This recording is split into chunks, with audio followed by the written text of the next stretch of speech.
We begin with a Montreal family's cry for help after being caught in the crossfire of a violent shootout between police and a suspect in Abdallahs in the city's West Island earlier this month.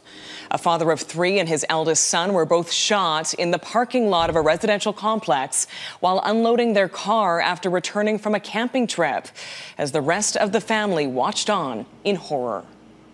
In the last 3 weeks, we have lived in a constant state of pain, fear, stress, anguish, and anger. What did we do to have our father and our brother shot and almost killed, and then handcuffed by the police while still bleeding on the ground, while bullets were still inside their bodies? Quebec's police watchdog is now investigating. And as Dan Spector reports, the family is demanding answers and an assurance that something similar doesn't happen again.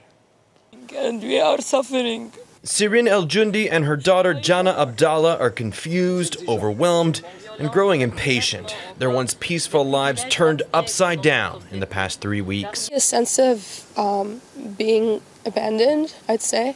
On August 4th, the family of 5 was unloading their car after returning home to the Abdallahs neighborhood from a camping trip. They allege a man tried to steal their vehicle. 26-year-old parolee Nikhil Hickey had allegedly been involved in an altercation in a nearby home before getting into a shootout with police while trying to flee. The Abdallah family got caught in the crossfire. The blood of my father were on my hand. It's chaos, traumatizing. Father of 3 Houssam Abdallah was shot 5 times as he tried to shield his children from the hail of bullets. His 18-year-old son Abdel Rahman was shot once. I owe my life to him at this, forever.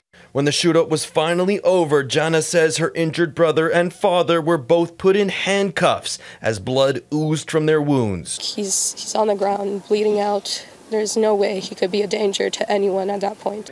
She says police only removed the cuffs from her father in the ambulance because a paramedic insisted. Her brother was in cuffs until he reached the ER. This is the kind of issue that police ethics commissioner should look into in order to deem whether it was the right thing to do. The family isn't certain, but they think they were shot at by the Montreal police. Looking at the facts that I do have, that's where my brain is going. Provincial police are now investigating the case, but the family says their many questions are not being answered. What kind of weapons were used and how they were shot, from even what angle? The father has had multiple surgeries and has faced several complications, including blood clots in his leg and lungs.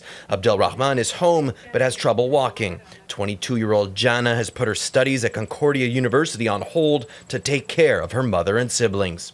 I'm worried about him. I'm worried about my kids. A friend has started a GoFundMe on their behalf. When they asked what kind of financial help they can get from the Crime Victims Assistance Center, they were told to ask their community for money. It made her feel as if she was a beggar, We're not a family, that wants to beg.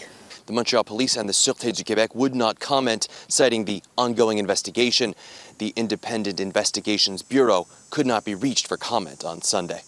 Dan Spector, Global News, Montreal.